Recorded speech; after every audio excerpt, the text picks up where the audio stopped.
ओम शांति। आज 18 जनवरी हो और ब्रह्मा बाबा की बातें ना सुने तो मज़ा थोड़ी आएगा। तो छोटे छोटे इंसिडेंट्स बताऊंगी।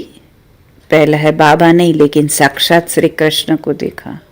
ये बटाला की गीता दीदी बता रही है कि बाबा की प्रातः मुरली चलती तो हमेशा मुझे ब्रुकुटी में शिव बाबा की लाइट दिखाई देती थी। कभी श्री कृष्ण व श्री नारायण का स्वरूप दिखाई देता था। बाबा के बोल अथॉरिटी के होते थे और ऐसा लगता था कि शिव बाबा बोल रहे हैं। साथ ही ब्रह्मा बाबा का संपूर्ण स्वरूप दिखाई देता था। सचमुच मेरे बाबा सर्वगुण संपन्न 16 कला संपूर्ण फरिश्ता दिखाई देते थे। बाबा की यह आंतरिक स्थिति मैंने स्वयं अनुभव की थी और देखी थी।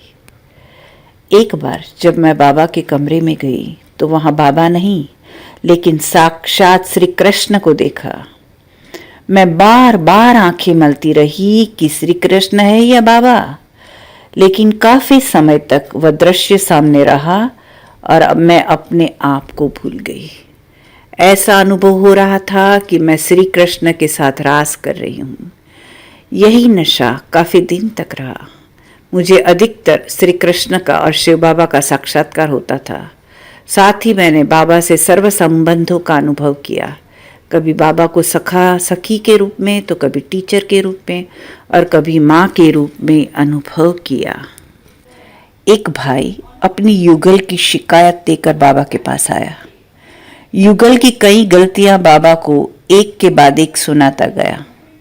बाबा ने देखा कि इसमें युगल के प्रति कितनी नफरत भरी है जो चेहरे से प्रत्यक्ष हो रही है। तो बाबा ने पूछा, बच्चे क्या उसमें कोई अच्छा गुण भी है? सोच सोच के वह बताने लगा कि ये गुण है, ये गुण है। बाबा पूछता गया, और कोई अच्छा गुण है? वह सोच सोच कर बताता गया और साथ साथ उसके चेहरे पर जो नफरत के भाव थे वह स्नेह में बदलते गए। तब बाबा ने कहा, देखो आज से एक दो की विशेषता को देखो, कमियां नहीं, क्योंकि कमियां देखने से आपसी संबंधों में तनाव आता है। इसलिए सदा गुणों को ही देखो। बाबा की यही शिक्षा उस परिवार में खुशहाली से आई। ऐसा था हमारा प्यारा बाबा, ऐसा प्यार कौन करेगा, कौन करेगा। बाबा की एक विशेषता थी, क्षमा कर कमियों को निकालना। एक भाई गलती करके मधुबन में आया था। सभी सोच रहे थे कि बाबा गलती के लिए उसे जरूर कुछ कहेगा। 2-4 दिन बीत गए, फिर भी बाबा ने कुछ नहीं कहा, बल्कि और ही उसे विशेष प्यार की पालना देता रहा। कई दिनों तक बाबा ने कुछ कहा ही नहीं। आखिर उसके जाने का दिन आया। सबने सोचा कि आज तो बाबा जरूर कहेगा, लेकिन सबने देखा बाबा ने उसे प्यार से विदाई दी।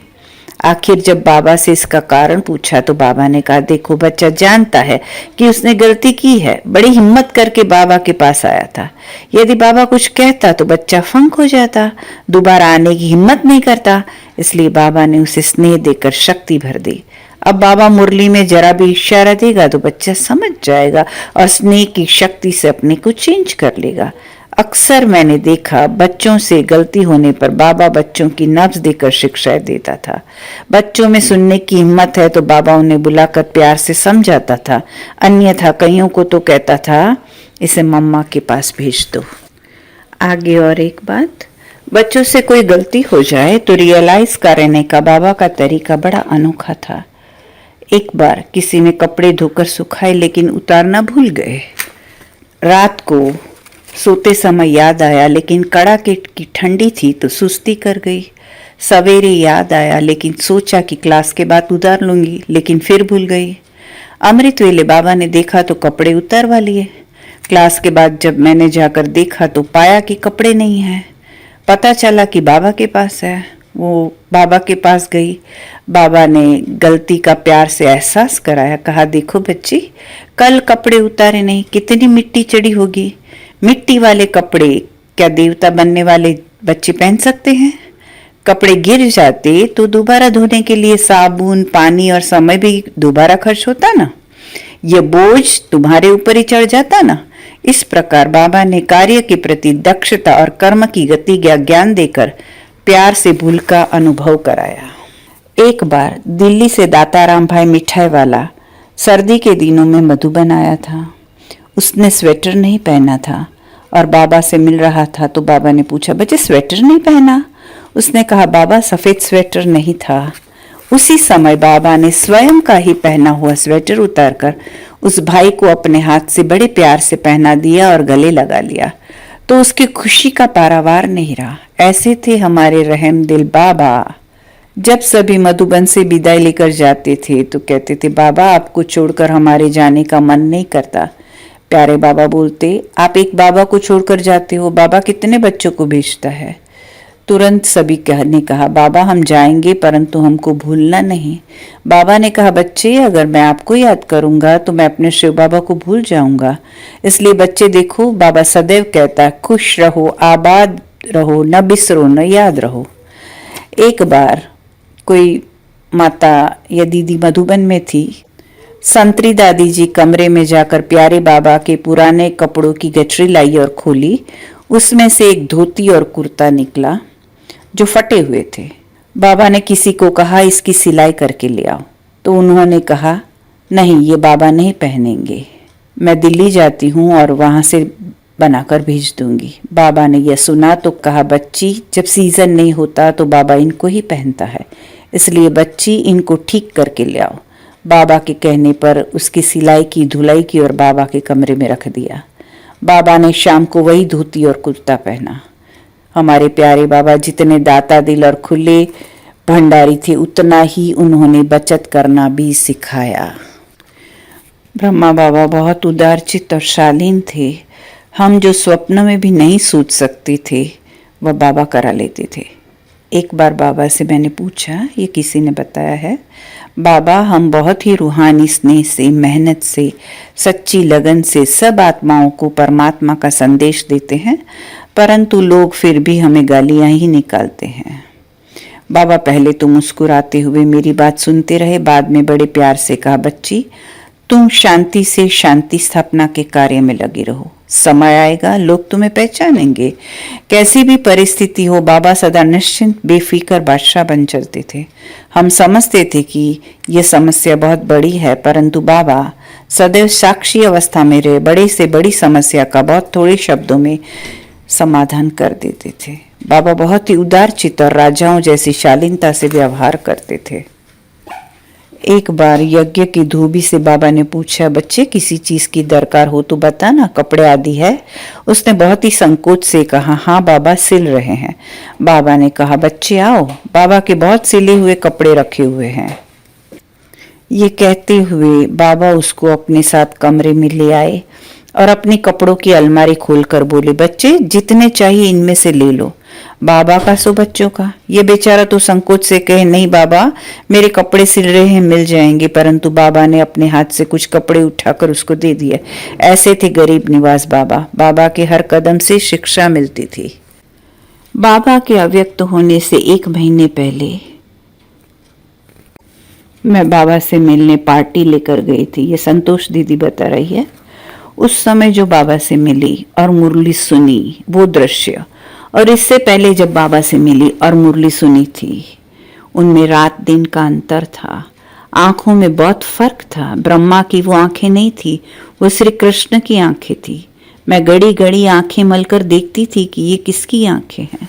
कोई ने ध्यान में देखा होगा कि बाबा की आंखों में और कृष्ण की आंखों में क्या अंतर होता है। मुझे यही लग रहा था कि ये आंखें बाबा की नहीं है, श्री कृष्ण की है। श्री कृष्ण के वो नेत्र मैं बाबा के नेत्रों में देख रही थी।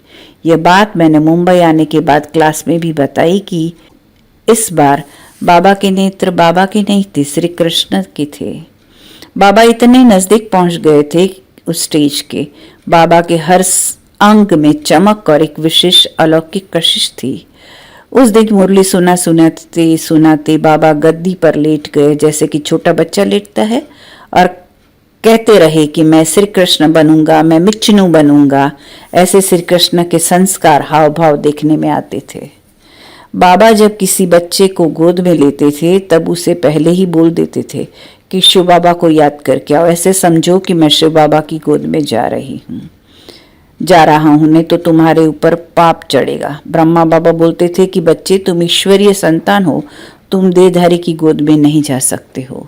चंद्रू दीदी बता रही है 14 जनवरी 1969 को मैं मधुबन में थी। ठंड बहुत थी। बाबा भोजन के बाद अपने कमरे के पास खड़े थे, मैं भी वहां खड़ी थी। कोई भी होता था तो बाबा हाथ पकड़कर थोड़ा पैदल करते थे। बाबा ने मेरा हाथ पकड़ा और कुछ कदम चले। बहुत हवा चल रही थी। फिर बाबा ने कहा अंदर चलो बच्ची, ठंड बहुत है। वो जो बाबा का हाथ पकड़ा, ऐसा लगा कि मांस हड्डी का हाथ नहीं है, लाइट का हाथ है। हमें उस समय ज्ञान नहीं था कि अव्यक्त क्या होता है। 15 जनवरी को हम मुंबई सेवा केंद्र पर लौट आए और क्लास में अनुभव सुनाया कि बाबा तो लाइट हो गए हैं। बाबा के शरीर में तो हड्डियां है ही नहीं, लाइट ही लाइट है। इसके 3 दिन बाद ही बाबा अव्यक्त हो गए। इस प्रकार दधीची ऋषि के समान बाबा ने अपनी हड्डी हड्डी सेवा में गला दी। पूर्णिमा दीदी बताती है कि सरला दीदी ने मुझे सेवा के लिए दिसंबर 1968 में आनंद भेजा। वहां से 1 जनवरी 1969 को बड़ौदा भेजा, जहां बहुत बड़ी प्रदर्शनी लगी थी। बाबा ने दादी प्रकाशमणि को भेजा था।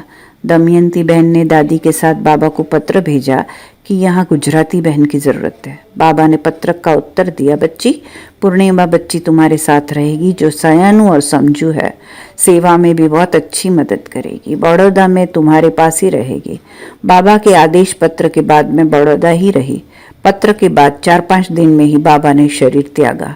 18 जनवरी 1969 में बाबा के शरीर छोड़ने का समाचार मिलते ही मुझे सेंटर पर छोड़ सब बाबा की अंतिम यात्रा के लिए मधुबन आ गए। मुझे संकल्प चला कि ये कैसा भाग्य है जो मैं अंतिम समय बाबा से मिल भी नहीं सकी। हमने 3 दिन अखंड योग रखा। आश्चर्य की बात तो यह है कि बाबा ने मुझे अंतिम यात्रा का पूरा दृश्य दिखाया और अनुभव कराया कि बाबा का इतना सुंदर रथ भी 5 तत्वों में मिल गया तो हमारा शरीर तो कुछ भी नहीं है। यह शिक्षा और प्रेरणा मिली कि शरीर से मोह निकाल बाबा की तरह ही अव्यक्त कर्मातीत फरिश्ता बनने का हमें पुरुषार्थ करना है। त्रिपाठ चल रहा था और होली के दिन नजदीक थे। एक दिन बाबा ने मम्मा से कहा, मम्मा होली आ रही है, बच्चों को जलेबी खिलानी है।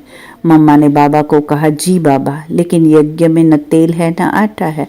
बाबा बोले, मम्मा परमात्मा ऊपर बैठा है, हम तो बीच में है। अगर जलेबी खिलानी होगी तो वह खिलाएगा, अगर नहीं खिलानी होगी तो नहीं खिलाएगा। मम्मा बाबा आपस में ये बातें कर रहे थे। होली का दिन भी आ पहुंचा। तब बाबा ने कहा, मम्मा कल होली है, बच्चों को जलेबी खिलानी है।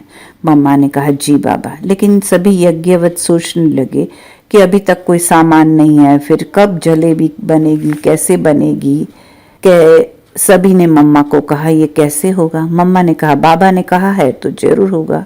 दूसरी ओर आबू में ही एक युगल आपस में कुछ दिनों से बात कर रहे थे कि कुछ दान देना है। पति कहता था कि हरिद्वार में दान करके आए, मगर पत्नी कहती थी नहीं, यहाँ जो देवियां रहते हैं उनको दान देना है। पति मानता नहीं था तो पत्नी ने कहा, अभी मुझे कुछ नहीं करना है, बाद में देखेंगे। उसी रात पति, जिसका नाम खुशीराम था, उसके सपने में विष्णु जी आए और बोले, उठो जाओ और यज्ञ में दान करके आओ। उसने सोचा कि ऐसा सपना ऐसे ही आया होगा, लेकिन रात को फिर 2-3 बार आया ऐसा ही सपना। सुबह पुत्र उठा और पत्नी से कहा, तुम रोज कहती थी कि मुझे उन देवियों को ही दान देना है, तो चलो तुम्हें जितना दान देना है देकर आओ। पत्नी ने पैसा निकाला और लेकर आश्रम की ओर चल दी। इधर मम्मा होली के दिन बच्चों को बाहर पहाड़ी पर ले जाने के लिए तैयार होकर बाहर आई तो जानी जाननहार बाबा बोले, बच्ची ठहरो, अभी तुम्हारा संकल्प पूरा होगा। उधर से वह माता आती हुई दिखाई दी। बाबा बोले, बच्ची वो माता तुम्हारे पास आ रही है। वो माता आई और मम्मा को देखा तो देखती ही रह गई। फिर धीरे से बोली, मैं आपको कुछ अर्पण करने आई हूँ। माता ने मम्मा के हाथ में लिफाफा दिया और बोली कि आज मेरी आशा पूरी हो गई। माता के जाने के बाद मम्मा ने लिफाफा खोला और देखा कि पैसा इतना था जो 1 सप्ताह तक यज्ञ का कारोबार चल सकता था। बाबा ने कहा, बच्ची आज तो जलेबी बनाकर बच्चों को खिलाना है। फिर तो जलेबी बनाकर बच्चों को खिलाई। यह है बाबा का चमत्कार, अनहोनी को होनी कर दिया। ओम शांति।